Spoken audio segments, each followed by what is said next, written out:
السلام علیکم ورحمۃ اللہ وبرکاتہ۔ تمام ناظرین کا دل کی گہرائیوں سے خیر مقدم ہے پروگرام انوار قرآن میں۔ آج کی اس محفل میں پیش کیا جائے گا 1.25 پارے کا ترجمہ قرآن مجید، جس میں سورہ یونس مکمل پڑھی جائے گی اور سورہ ہود کے 4 رکوع پیش کیے جائیں گے۔ تو آئیے شامل ہوتے ہیں پروگرام تفسیر قرآن میں۔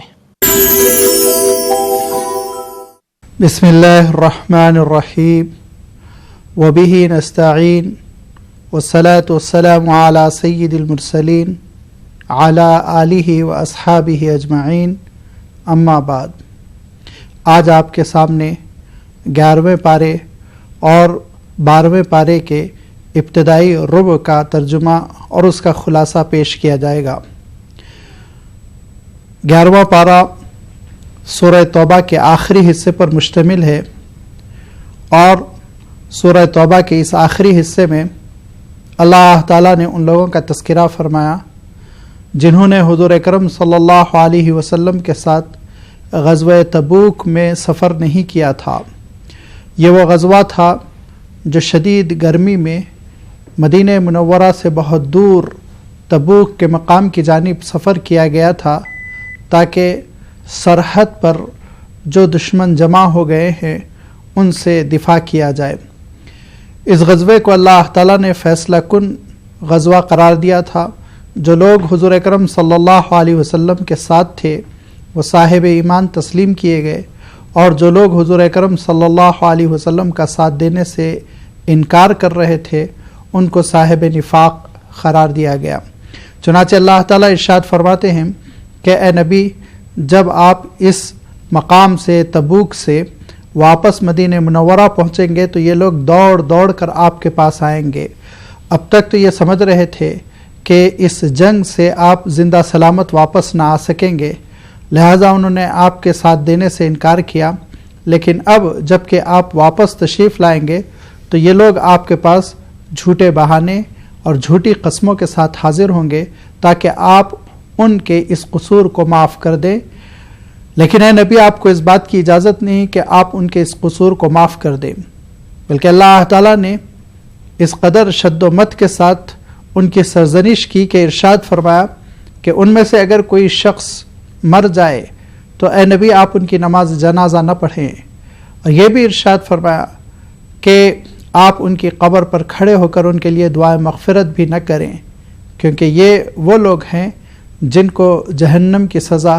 ہر حال میں ملنی ہے کہ انہوں نے نبی اسلام کے ساتھ دھوکے کا معاملہ کیا۔ ہاں، اس زد میں 3 نیک دل صحابہ بھی آ رہے تھے جو بعض آزار کی وجہ سے، بعض عذر کی وجہ سے اس جنگ میں شامل لشکر نہ ہو سکے تھے۔ اللہ تعالیٰ نے ان تینوں کی توبہ قبول فرمائی اور ارشاد فرمایا وَعَلَى الثَّلَاثَةِ الَّذِينَ خُلِّفُوا، اور وہ 3 جو پیچھے رہ گئے تھے ان کا زبردست بائیک آؤٹ ہوا، اور ان کو ضرورت بھر سزا دینے کے بعد ان کا قصور معاف کیا جاتا ہے، اور دیگر مہاجرین و انصار صحابہ کی طرح ان کی توبہ قبول ہوتی ہے۔ سورہ توبہ میں اللہ تعالیٰ نے حضور اکرم صلی اللہ علیہ وسلم کا تذکرہ کرتے ہوئے ارشاد فرمایا کہ نبی کا مقام وہ بہت ہی اہم ہے اس طور پر کہ اللہ تعالیٰ کے دین کی اتمام اور اس کی نعمت کو مکمل کرنے کے لیے تشریف لائے ہیں۔ چنانچہ ارشاد فرمایا لَقَدْ جَاءَكُمْ رَسُولٌ مِّنْ أَنفُسِكُمْ عَزِيزٌ عَلَيْهِ مَا عَنِتُّمْ حَرِيصٌ عَلَيْكُمْ بِالْمُؤْمِنِينَ رَءُوفٌ رَحِيمٌ۔ دیکھو اے انسانوں، تم تک جو رسول آ چکے ہیں ان کا عالم یہ ہے کہ اہل ایمان پر جو چیز شاق ہوتی ہے، گراں ہوتی ہے، وہ نبی کو بھی گراں لگتی ہے، وہ نبی کو بھی ناپسند ہوتی ہے، اور ارشاد فرمایا وہ بڑی شفقت والے ہیں، وہ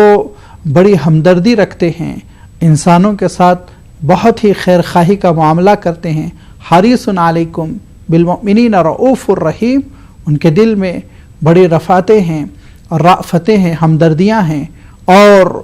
بہت ہی اہل ایمان کے ساتھ ان کا معاملہ وہ غیر معمولی رحم و کرم کا ہے۔ اس حقیقت کے باوجود جو لوگ پیٹ پھیرتے ہیں ان سے اے نبی آپ یہ کہہ دیجئے کہ میرا معاملہ تو یہ ہے کہ میں اس پروردگار پہ توکل کرتا ہوں، بھروسہ کرتا ہوں جو رب عرش کریم ہے۔ اس پر سورہ توبہ کا اختتام ہوا، اور پھر سورہ یونس کا آغاز ہوتا ہے۔ سورہ یونس جو حضور اکرم صلی اللہ علیہ وسلم پر مکہ مکرمہ میں ہجرت سے پہلے نازل ہوئی، اس سورہ میں اللہ تعالیٰ نے اس بات کا تذکرہ فرمایا کہ لوگوں کو اس بات پر حیرت ہے کہ اللہ تعالیٰ کا کلام ایک بندے پر نازل ہو رہا ہے، تو حیرت کی کیا بات ہے؟ اگر لوگ اپنے ارد گرد کا جائزہ لے تو دیکھیں گے کہ اللہ تعالیٰ کی عجیب و غریب نشانیاں بکھری ہوئی ہیں۔ چنانچہ اللہ تعالیٰ ارشاد فرماتا ہے، اس پوری کائنات کو پروردگار نے 6 مختلف مرحلوں میں پیدا کیا، اور زمین و آسمان کے پیدا کر دینے کے بعد اللہ تعالیٰ ارشاد فرماتا ہے کہ اس نے سورج کو روشن کیا، چاند کو منور کیا، اور دنیا کی اور چاند کی گردش، اس سے مہینوں کا، سالوں کا، ہفتوں اور دنوں کا حساب معلوم ہوتا ہے۔ لہٰذا یہ دن و رات کے آنے جانے اور گھٹنے اور بڑھنے میں اللہ تعالیٰ کی بڑی عظیم الشان نشانیاں ہیں۔ اللہ تعالیٰ نے اپنی نشانیوں کا تذکرہ کرتے ہوئے ارشاد فرمایا کہ بندوں میں ایک بڑی تعداد ہے جو اللہ تعالیٰ کی ان نشانیوں کا اعتراف کرتے ہوئے اس کی شکر گزار ہو کر زندگی بسر کرتی ہے، جبکہ ایک تعداد بندوں کی ایسی بھی ہے جو اللہ تعالیٰ کی ان نشانیوں سے اللہ تعالیٰ کی کوئی معرفت حاصل نہیں کرتی۔ وہ سب کچھ دنیا کی زندگی اور دنیا کی زندگی کی ریل پیل کو ساری چیز وہی سمجھتے ہیں۔ اللہ تعالیٰ ارشاد فرماتا ہے کہ ان کا عالم یہ ہے کہ دنیا کی زندگی کے لیے وہ جیتے ہیں اور جینے کے لیے سامان زندگی کرتے ہیں، اور ان کا عالم یہ ہے کہ اگرچہ اللہ تعالیٰ کی عام حالات میں ناشکری کرتے ہیں، لیکن جب مصیبت میں پھنستے ہیں تو پھر خوب اللہ تعالیٰ یاد آتا ہے۔ چنانچہ اللہ تعالیٰ ان کی مثال بیان کرتے ہوئے ارشاد فرماتا ہے، هو الذی یسیرکم فی البر والبحر، کہ دیکھو پروردگار نے تم کو خشکی پر اور سمندر میں سفر کی صلاحیت عنایت فرمائی۔ لہذا دیکھو ایک سفینہ ہے، ایک کشتی ہے جس میں کچھ لوگ سوار ہو کر سفر کر رہے ہیں، اور کشتی وہ بہت ہی اچھے انداز میں آگے بڑھتی چلی جا رہی ہے، ہوائیں بھی موافق ہے اور سازگار ہیں، اور لوگ اترائے ہوئے ہیں، کشتی کے سوار خوش ہیں، مطمئن ہیں، یہاں تک کہ دھیرے دھیرے ہواؤں کا رخ بگڑنے لگتا ہے اور کشتی بھنور میں پھنسنے لگتی ہے، موج پر موج چڑھتی ہے، چاروں طرف سے طوفان آنے لگتا ہے۔ اس موقع پر جب ان کو یہ گمان ہونے لگتا ہے انہم احیط بہم، کہ اب وہ گھیرے میں آ گئے، ڈوبنے والے ہیں اور ان کی نیا غرق ہونے والی ہے، تو وہ مخلصانہ طور پر پوری گریہ وزاری کے ساتھ اللہ تعالیٰ کو پکارتے ہیں اور اس سے نجات طلب کرتے ہیں، اور یہ کہتے ہیں لئن انجیتنا من هذه لنکونن من الشاکرین، اے مولا آپ اس مرتبہ اگر ہم کو بچا لیں گے تو ہم ساری زندگی، باقی ماندہ زندگی آپ کی شکر گزاری میں گزار دیں گے۔ لیکن اللہ تعالیٰ ارشاد فرماتا ہے جیسے ہی ان کی کشتی خشکی پر لگتی ہے اور ان کا پاؤں زمین پہ پڑتا ہے تو پھر وہ اترانے لگتے ہیں، فَإِذَا هُمْ يَبْغُونَ فِي الْأَرْضِ بِغَيْرِ الْحَقِّ۔ اللہ تعالیٰ ارشاد فرماتا ہے لیکن یاد رکھو تمہاری بغاوت کا نقصان، تمہاری سرکشی کا نقصان خود تم کو بھگتنا پڑے گا، اللہ تعالیٰ کو اس سے کوئی نقصان ہونے والا نہیں۔ یا ایھا الناس انما بغیکم علی انفسکم متاع الحیات الدنیا، یہ دنیا کی زندگی ہے جس کے لیے تم یہ سب کچھ کر رہے ہو، تو سنو دنیا کی زندگی کی حقیقت۔ دنیا کی زندگی کی حقیقت ایسے ہی ہے جیسے کہ آسمان سے جب پانی برستا ہے اور زمین میں وہ پانی گھل مل جاتا ہے تو پھر کچھ پودے ہیں جو برآمد ہوتے ہیں، کشتی کو یہ چلاتے ہوئے یہ حکم دیا کہ بسم اللہ مجریہا و مرساہا، اور کشتی چل پڑی، اور اللہ تعالیٰ ارشاد فرماتا ہے وَهِيَ تَجْرِي بِهِمْ كَالْجِبَالِ، پہاڑ کی طرح کشتی اس عالمگیر سیلاب میں چل رہی تھی۔ حضرت نوح علیہ السلام نے اسی اثنا میں دیکھا کہ خود ان کا اپنا بیٹا وہ ایک پہاڑ پر چڑھ کر سیلاب سے بچنے کی کوشش کر رہا ہے۔ حضرت نوح علیہ السلام نے اس کو خطاب کیا اور یہ ارشاد فرمایا یا بنی ارکب معنا ولا تکن مع الکافرین، بیٹے ناشکروں میں سے نہ بنو، ایمان قبول کرو اور میرے سفینے میں سوار ہو جاؤ۔ اس لڑکے نے کہا کہ میں پہاڑ پر چڑھ رہا ہوں، سیعصمنی من الماء، اور یہ پہاڑ مجھے پانی سے بچا لے گا۔ حضرت نوح علیہ السلام نے کہا کہ یہ پانی نہیں، یہ اللہ تعالیٰ کا فیصلہ ہے، یہ اس کے عذاب کا فیصلہ ہے، اور لا عاصم اليوم من امر اللہ الا من رحم، آج اللہ کے فیصلے سے سوائے اللہ کے کوئی کسی کو نہیں بچا سکتا، نہ پہاڑ بچا سکتا، نہ کوئی بلندی بچا سکتی۔ لہذا اگر تم اللہ تعالیٰ کے اس عذاب سے بچنا چاہتے ہو تو توبہ کرو، اللہ سے رجوع کرو، ایمان قبول کرو، میرے ساتھ میرے سفینے میں ہو جاؤ۔ یہ گفتگو ہو ہی رہی تھی کہ وحال بینہم الموج فکان من المغرقین، ایک موج آتی ہے اور وہ حضرت نوح علیہ السلام کا اپنا حقیقی لڑکا اس موج کے زد میں آ کر ڈوب جاتا ہے۔ حضرت نوح علیہ السلام نے اپنی آنکھوں سے مشاہدہ کیا کہ وہ اللہ کے فیصلے اور عذاب کا شکار ہو چکا ہے، یہاں تک کہ جب اللہ تعالیٰ کا فیصلہ اس دھرتی پہ پورا ہوا اور ان منکروں کو جو حضرت نوح علیہ السلام کی مخالفت پر تلے ہوئے تھے ختم کر دیا گیا، تو پھر اللہ تعالیٰ ارشاد فرماتا ہے کہ اس نے حکم دیا کہ اے آسمان تو تھم جا، برسنا چھوڑ دے، اور اے زمین پانی کو جذب کر لے، یہاں تک کہ دھیرے دھیرے اس زمین پہ کا پانی وہ ختم ہوتا چلا گیا، اور حضرت نوح علیہ السلام کا سفینہ جودی پہاڑی سے جا لگا، اور اس پہاڑی پر حضرت نوح علیہ السلام جب اترتے ہیں تو جیسے ہی حضرت نوح علیہ السلام نے فرصت پائی،